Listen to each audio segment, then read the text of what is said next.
Welcome to Tales from the Tabletop, where I bring you anecdotes of adventure. And in honor of the spooky season, today all of the adventures come from the spookiest of all role-playing games, The Call of Cthulhu. For those of you not in the know, Call of Cthulhu is a role-playing game based on the mythos of H.P. Lovecraft and is largely based on cosmic horror. In this game, players play investigators who have hit points as well as sanity points, because in this game, losing your mind is far more likely than losing your life. Let's begin. Our first story comes from Kaiohara, who writes, "This game was set at a convention played with strangers. Playing a long-range recon patrol set in Vietnam in the 1960s, we encounter a hostile hill tribe that hated our guts. Several harrowing jungle fights later, we get attacked by an elder thing that they summoned. We retreat to a nearby hill and hunker down, awaiting the inevitable assault. The GM cackled gleefully as we played right into his trap. The hill was surrounded by dense forest, and there was a 200-yard wide open field between the hill and that dense forest. We couldn't escape the monster or the thousands of tribes warriors waiting for us. Then, the quiet older guy at the table revealed he was, in fact, a Vietnam veteran. He actually served in the exact kind of unit we were portraying, and was the radio operator for his platoon.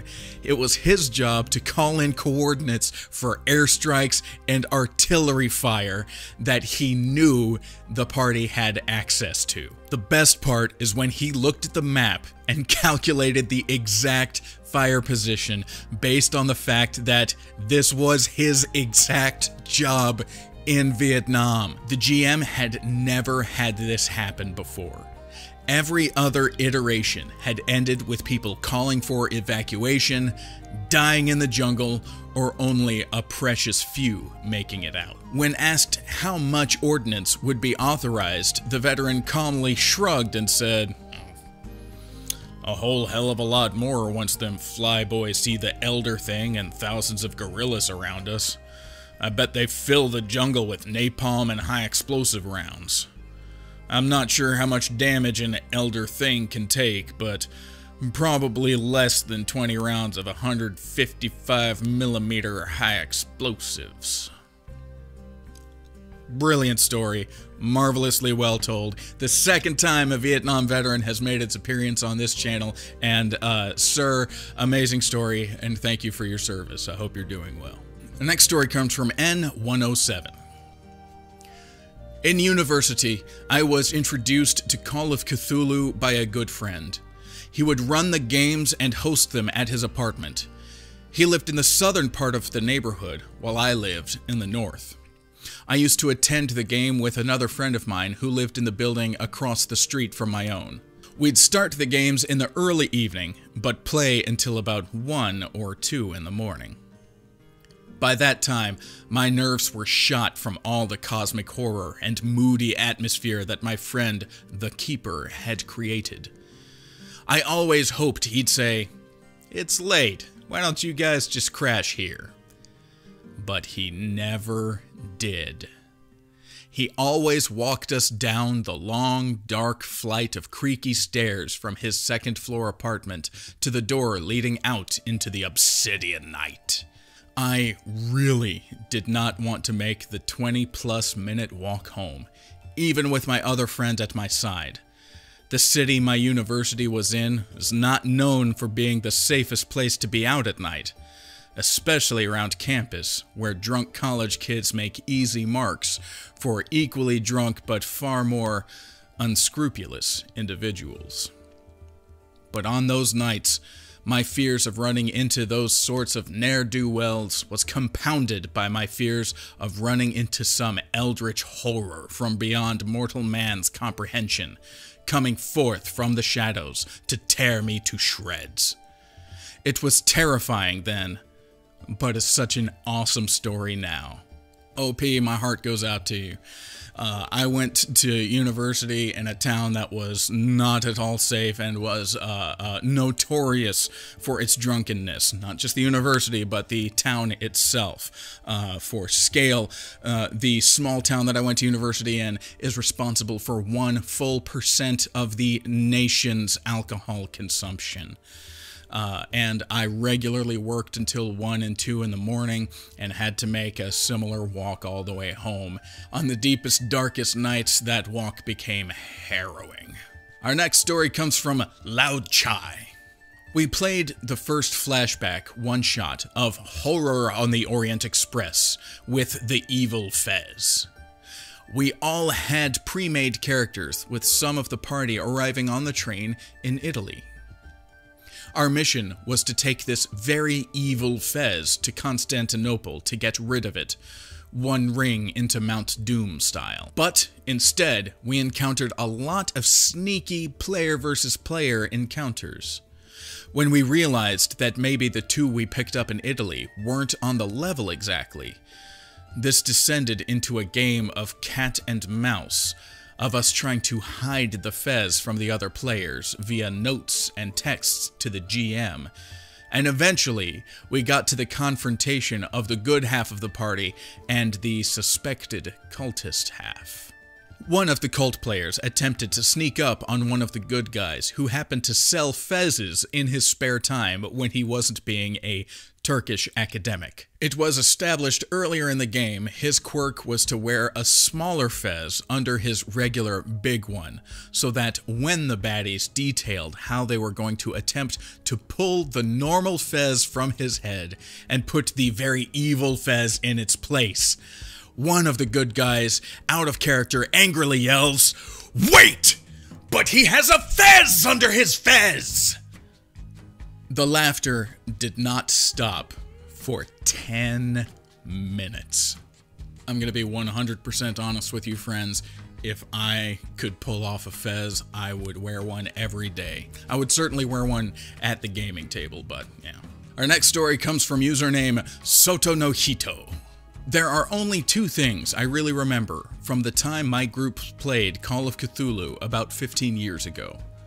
The first was that someone decided to take the brilliant approach of learning blind fighting and at any hint of the supernatural slamming his eyes shut and started shooting vaguely in the direction he thought the supernatural terrors were coming from. He never hit any monsters, and did once hit another player.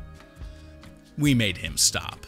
The other was that for some reason my character had sculpture as a skill, and after an encounter with some minor eldritch horror and losing a point or two of sanity, I decided to sculpt it.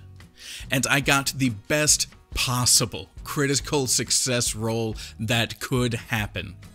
So I lost another point of sanity, and anyone seeing the sculpture would suffer the same effects as seeing the real thing. On the good news side, the keeper ruled that I'd been exposed to that particular horror enough that I was now immune. So I kept the sculpture in my character's apartment as a burglar alarm. Classic. That's just, brilliant. Our next story comes from username Erroneous Bosch. Cool name. Real conversation between two players in character. They are contemplating to break into a mansion that is owned by a lead cultist. Needless to say, their characters were a bit on the frayed side of their sanity scores.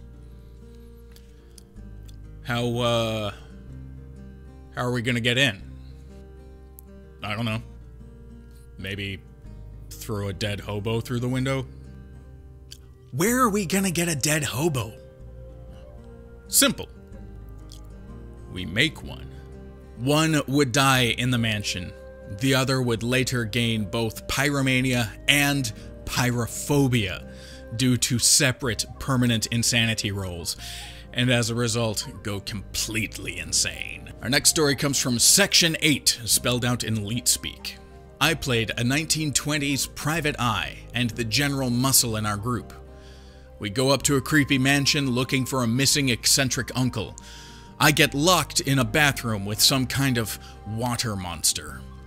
I shoot wildly around. The party helps me get out. I immediately drain my flask, drop their money on the ground, and leave the mansion. Leave the grounds, get to my car, leave the area, and eventually drive out of town. My straight-laced PI got a serious case of the nopes. Very first comment, "Hey, how did your players react to that?" OP responds, "They generally laughed, since it was an option that hadn't occurred to anyone else. And it happened to coincide with when I had to leave in real life, so they understood." If I was inside of almost any of the horror movies that I've ever seen, all of those movies would end very early because I too would nope out just as quickly as this guy did. Raise a hand. Anyone else? Anyone else cut every single horror movie short by being the one to leave? If you're like me, drop that in the comments. I'd love to read it. This next story comes from the Chaos Pope. Cool name. This was 1924-ish. Our GM is doing Masks of Nyarlathotep, so possible spoilers if you're worried about that sort of thing. We are in England, outside of London. We just ran away from a massive cult ritual of some kind that we simply didn't have enough firepower to stop. It is decided that we've followed up on everything here that we can. My character, Professor Robert Bob Loblaw, Associate Professor of Quantum Mechanics at Miskatonic University, has seen some serious things go down here. He was injected with a plutonian drug that made him travel into the past and witness some ritual involving a bloated pregnant woman, during which time he has developed a phobia of sleeping. Thankfully, in previous adventures, he has procured a rather large quantity of medical-grade cocaine. He was also bitten by a snake man creature thing, which almost killed him, and he lost a finger in the process. The aftermath gave him access to some very powerful painkillers. We decide that the next stop should be Shanghai, so we cross the channel and board the Orient Express. This relieves one of our group, since she's picked up a phobia of water. This isn't so good on Richard Dick Strokirk, pronounced Stroker, who after a confrontation with several zombies has picked up a compulsion to make sure dead bodies are dead by shooting them repeatedly, and to make sure his friends are not dead by poking them while they sleep and asking them if they are asleep or dead. After a couple of days, Dick notices that Bob isn't sleeping at all. The following conversation takes place. Please note that Bob has around 10 to 15 sanity points left, and Dick has less than that. "Hey, Bob. You haven't been sleeping." "Yes, I have. I totally have. I've been sleeping. I sleep all the time. I just sleep, when you're sleeping, and then wake up before you do." "You sure? I think I would have noticed that." "Yes, of course." There we go. Sleep. I just did it. I just did it right there. Perfectly normal sleep. This circular interrogation kept going back and forth for about 10 minutes before Bob decided that he needed to get back to working on his incredibly incorrect calculations for splitting the atom. Even if it weren't for the sanity loss, this would have been an odd conversation, partly because Bob was strung out on coke and morphine, and Dick had been drinking heavily ever since they got on the boat to England. Later, Bob accidentally killed a hooker and disappeared with all of the group's cash. As one does. Coke and morphine. Kids, don't do drugs, but especially do not mix your uppers and downers. That's how most people die of ODs before fentanyl became a thing. That's how we lost Ralphie May. take care of yourselves out there. Our next story comes from Evil Scary. Cool name. This one is titled, The One Where We Killed a Player with a Piece of Brain. The party were exploring a series of underground tunnels filled with Nazis and Deep Ones. It was a horrible World War II occult Nazi Deep One breeding program storyline. Very Hellboy, very BPRD. During a scuffle with some Nazi Deep One cultists, we ended up blowing one cultist literally to pieces. One player, semi-jokingly, talked about picking up bits of brain and then mimed throwing said brain chunks at the low-sanity librarian player character. The keeper asked, "Are you really doing that?" "Yeah," said the player. The keeper asked the librarian to make a sanity check due to being splattered with human brains. A sanity check which he fails. He takes enough sanity loss to put him into a catatonic state, and we ended up leaving him propped up in a safe area in the tunnels while we continued on our mission. Later on, we discovered a Nazi submarine hidden in the tunnels, and so, to stop them summoning Mother Hydra, we blew up the submarine. This resulted in the caves collapsing. We all ran for it, only realizing we'd forgotten to retrieve the still catatonic librarian after we had made it back to the surface. And that is how we killed a player with a chunk of brain. This last story is also from Evil Scary. It's the one that I've been illustrating the whole time. It was the funniest one. I had to illustrate it. Here we go. Hope it was worth the wait. The one where I traumatize a party with goats. I was running a game set on the Outer Hebrides. Not sure if I'm saying that right. With the party investigating a Shub-Niggurath cult. Due to the presence of the cult, the islands were home to flocks of black-haired goats. These goats were prone to odd behaviors, such as following the party around, appearing and disappearing at random, and generally being a bit spooky. However, the goats were 100% normal and just used to spook the party. At one point, the party were on a beach and look up to see a line of goats arrayed across the top of the cliffs above them, watching silently. I must have done a good job of describing them because the players got really freaked out by these mysterious goats. Later in the game, cultists turned up, all wearing goat-headed masks. This did nothing to help the players' unease. After the game finished, when the players got to choose the fallout of the adventure, they all chose caprophobia, the fear of goats. I am 100% a sucker for any time a GM decides to play a trick on their players, assuming that trick is on the more or less harmless side, and making a bunch of creepy as hell goats who are just regular goats. Like, just that as a red herring makes my heart sing. I love it so much, and of course I had to draw it. And to get reference for this, I looked up a number of actual black-haired goats. I also looked up a series of pen and ink drawings that are used for tattoos, and they were marvelous and beautiful.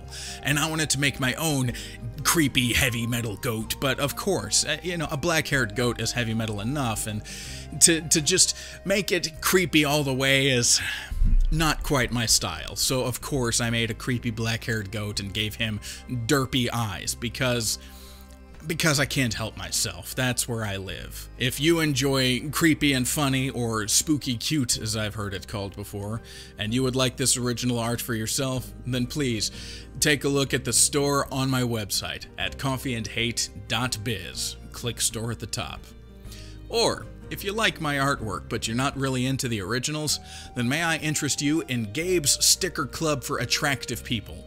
For $5 a month on Patreon, I will send to you a 3" by 3" die-cut full-color vinyl sticker for you to stick on literally any surface that you deem worthy.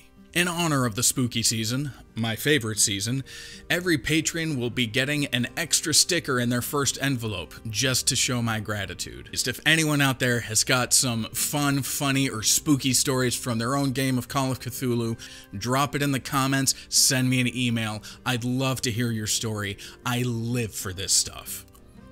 Anyhow, thanks for watching. Thank you for listening, and until next time, may your dice roll high and you never go insane.